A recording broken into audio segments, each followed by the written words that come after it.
કેમ છો મારા વહાલા વિદ્યાર્થી મિત્રો? આજના આ વિડીયોમાં આપણે જોવાના છીએ ઇતિહાસ વિશેનું મોસ્ટ ઇમ્પોર્ટન્ટ પેપર સોલ્યુશન, જે વિદ્યાર્થી મિત્રો તમારા બોર્ડ પરીક્ષાના પેપરમાં તમને ખૂબ જ હેલ્પફુલ થવાનું છે.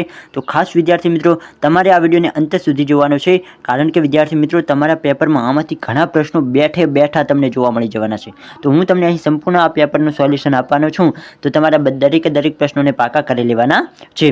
તો વિદ્યાર્થી મિત્રો ચાલો આ વિડીયોની શરૂઆત કરીએ.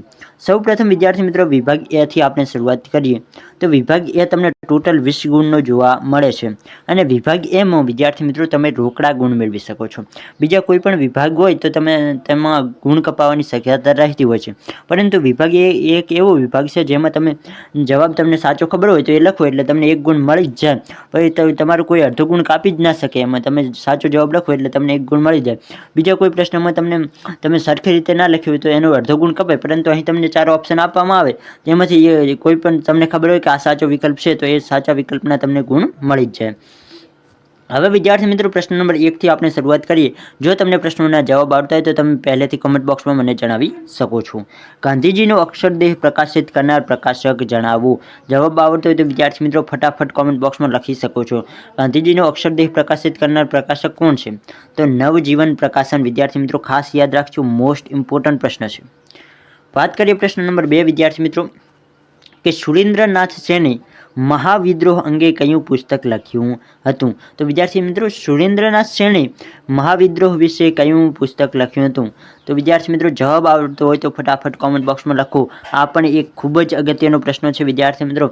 આ સંપૂર્ણ પેપર તમારા માટે ખૂબ જ મોસ્ટ ઇમ્પોર્ટન્ટ પેપર છે, કારણ કે આમાંથી તમને ઘણા પ્રશ્નો બેઠા જોવા મળી જવાના છે. તો આ દરેક પ્રશ્નોને તમારે પાકા કરીને જવાના જ થાય છે.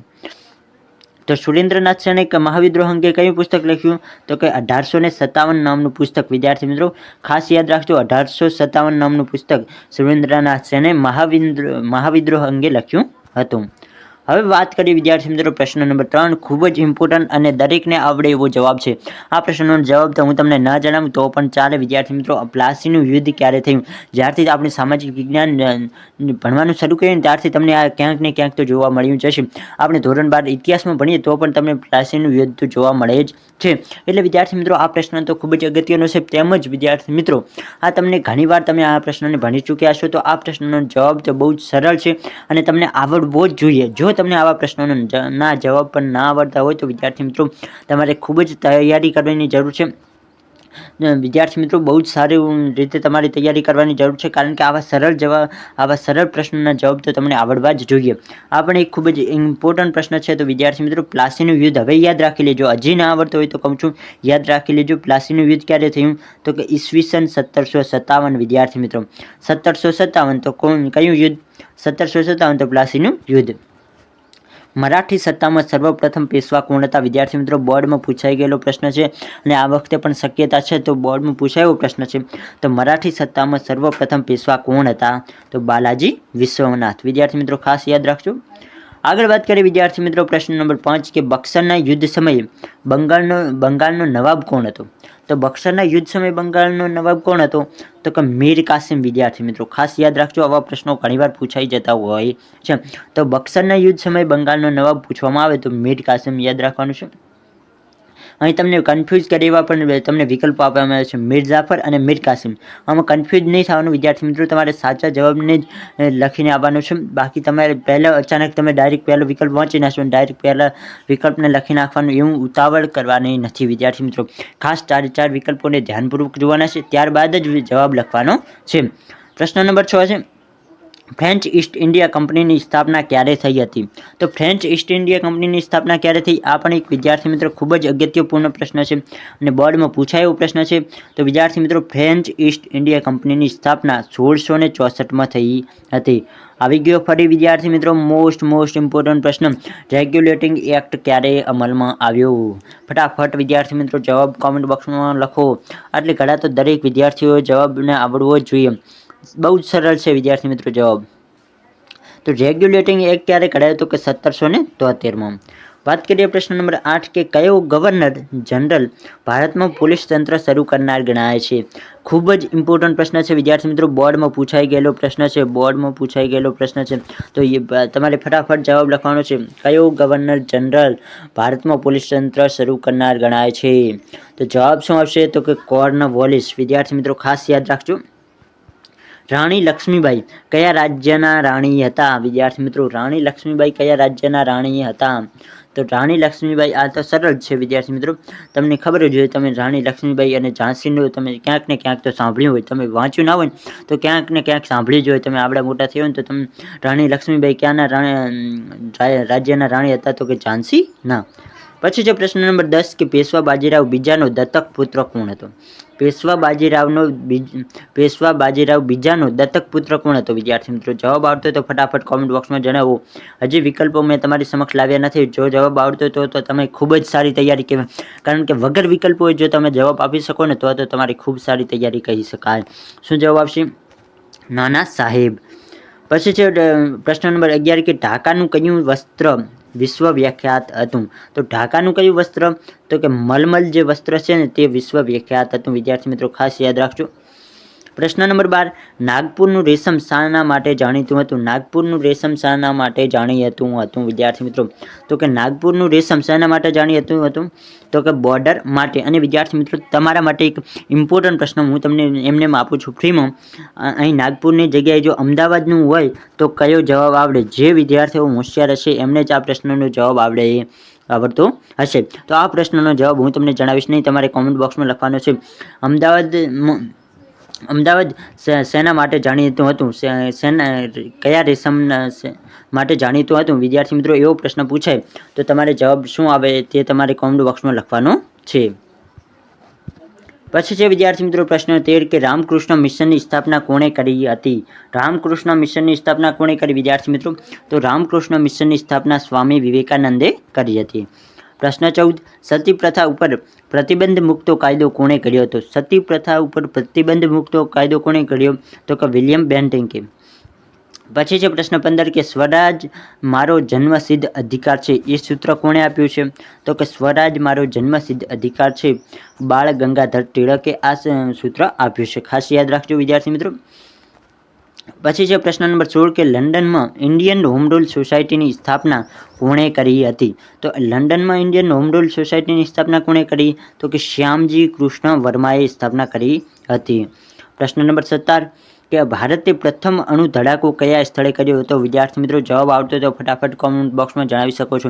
આ પણ એક ખૂબ જ અગત્યપૂર્ણ પ્રશ્ન છે, તો ફટાફટ વિદ્યાર્થી મિત્રો કોમેન્ટ બોક્સમાં જવાબ લખો.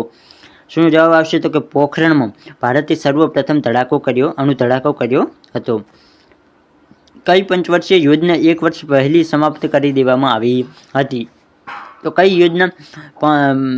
પંચવર્ષીય યોજના 1 વર્ષ પહેલી સમાપ્ત કરી દેવામાં આવી? તો કે 5મી પંચવર્ષીય યોજનાનું પૂછવામાં આવે તો 5મી યોજના તમારે યાદ રાખવાનું.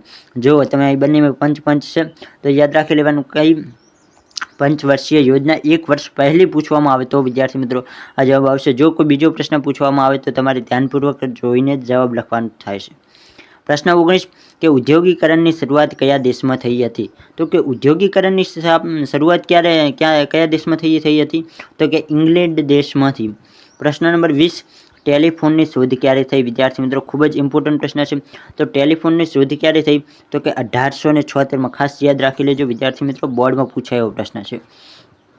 હવે વાત કરીએ વિદ્યાર્થી મિત્રો વિભાગ બીની. તો વિભાગ બીના મોસ્ટ ઇમ્પોર્ટન્ટ પ્રશ્નો 10 જેવા જોઈ લઈએ. તમારે 10 પ્રશ્નો વિભાગ બીમાં પૂછાતા હોય છે, જેમાં તમારે એક વાક્યમાં જવાબ લખવાના હોય છે. તેમાં વિદ્યાર્થી મિત્રો પ્રશ્ન નંબર 11 છે કે રાષ્ટ્રીય અભિલેખાગાર ક્યાં આવેલું છે? તો વિદ્યાર્થી મિત્રો અહીં મેં માત્ર દિલ્હી લખ્યું છે, પરંતુ તમારે સંપૂર્ણ જવાબ લખવાનો રહેશે કે રાષ્ટ્રીય અભિલેખાગાર દિલ્હીમાં આવેલું છે. પછી વિદ્યાર્થી મિત્રો પ્રશ્ન નંબર 2 છે કે મરાઠી સત્તાનો પ્રથમ પેશવા કોણ હતો? તો મરાઠી સત્તાનો પ્રથમ પેશવા કોણ હતો? જો એવો પ્રશ્ન તમને પૂછવામાં આવે તો તમારે વિદ્યાર્થી મિત્રો જવાબ લખવાનો કે મરાઠી સત્તાનો પ્રથમ પેશવા બાલાજી વિશ્વનાથ હતા. એટલો તમારે જવાબ લખવાનો થશે. પછી છે પ્રશ્ન નંબર 13 કે બંગાળમાં કયા પ્રકારનું શાસન શરૂ થયું હતું?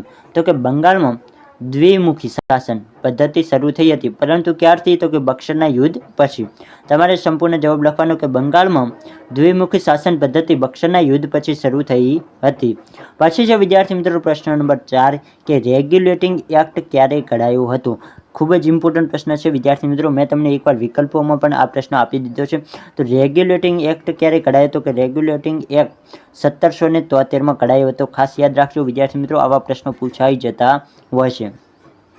પ્રશ્ન નંબર 15 છે કે કયા યુદ્ધોએ અંગ્રેજોને બંગાળના માલિક બનાવ્યા હતા?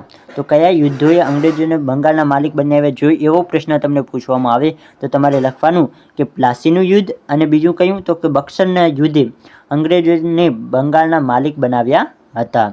પ્રશ્ન નંબર 16 કે દુષ્કાળ નીતિના ઘડવૈયા તરીકે કોણ જાણીતું બન્યું હતું? તો કે દુષ્કાળ નીતિના ઘડવૈયા તરીકે વાયસરોય લિટન જાણીતા બન્યા હતા. આર્ય સમાજના સ્થાપક કોણ હતા? વિદ્યાર્થી મિત્રો ખૂબ જ ઇમ્પોર્ટન્ટ પ્રશ્ન છે અને આ પ્રશ્નનો જવાબ તો તમને આવડવો જ જોઈએ. આવા વિદ્યાર્થી મિત્રો પ્રશ્ન ઘણીવાર બોર્ડમાં તમને જોવા મળી શકે છે, તો આ પ્રશ્નનો જવાબ તમને આવડવો જોઈએ. તો આર્ય સમાજના સ્થાપક સ્વામી દયાનંદ સરસ્વતી હતા. પ્રશ્ન નંબર 18 કે આયોજન પંચના અધ્યક્ષ કોણ હોય છે? તો આયોજન પંચના અધ્યક્ષ કોણ છે? તો વિદ્યાર્થી મિત્રો તમારે જવાબ લખવાનો કે આયોજન પંચના અધ્યક્ષ ભારતના વડાપ્રધાન હોય છે. અહીં વિદ્યાર્થી મિત્રો ખાસ યાદ રાખજો કે મેં એક વાક્યમાં માત્ર ટૂંકમાં જવાબ લખ્યો છે, પરંતુ તમારે સંપૂર્ણ લીટીના આધારે જવાબ લખવાનો છે કે આયોજન પંચના અધ્યક્ષ ભારતના વડાપ્રધાન હોય છે. એટલો પ્રશ્નનો તમારે જવાબ લખવાનો છે. પ્રશ્ન નંબર 19 કે પ્રથમ વિશ્વ યુદ્ધનો અંત ક્યારે આવ્યો? તો પ્રથમ વિશ્વ યુદ્ધનો અંત 11 નવેમ્બર 1918ના દિવસે આવ્યો હતો. પ્રશ્ન નંબર 20 કે દ્વિતીય વિશ્વ યુદ્ધનો પ્રારંભ ક્યારે થયો? આ પણ એક ઇમ્પોર્ટન્ટ પ્રશ્ન છે, તો વિદ્યાર્થી મિત્રો યાદ રાખી લેજો. દ્વિતીય વિશ્વ યુદ્ધનો પ્રારંભ પૂછવામાં આવે તો 1 સપ્ટેમ્બર 1939માં પ્રારંભ દ્વિતીય વિશ્વ યુદ્ધનો થયો હતો. તો અહીં વિદ્યાર્થી મિત્રો આપણે વિભાગ એ અને બીનું સંપૂર્ણ સોલ્યુશન જોયું, જે તમારા માટે ખૂબ જ ઉપયોગી છે. આ તો સંપૂર્ણ પેપર સોલ્યુશનને વિદ્યાર્થી મિત્રો તમારે એકવાર વાંચીને જવાનું છે, કારણ કે આમાંથી ઘણા પ્રશ્નો તમને બેઠે બેઠા તમારા બોર્ડના પેપરમાં જોવા મળી જવાના છે. તો વિદ્યાર્થી મિત્રો આ દરેકે દરેક પ્રશ્નોને પાકા કરી લેજો. તેમજ વિદ્યાર્થી મિત્રો હું તમારા માટે વિભાગ સી, ડી અને ઈ માટે આઈએમપી પ્રશ્નોનું લિસ્ટ મોકલી દઈશ, જેમાં તમે એમાંથી પણ સારા ગુણ મેળવી શકશો. તો વિદ્યાર્થી મિત્રો આજનો વિડીયો પસંદ આવે તો વિડીયોને લાઇક કરો. આપણી યુટ્યુબ ચેનલ પર પહેલી વાર આવ્યા હોય તો ચેનલને જરૂરથી સબસ્ક્રાઈબ કરો.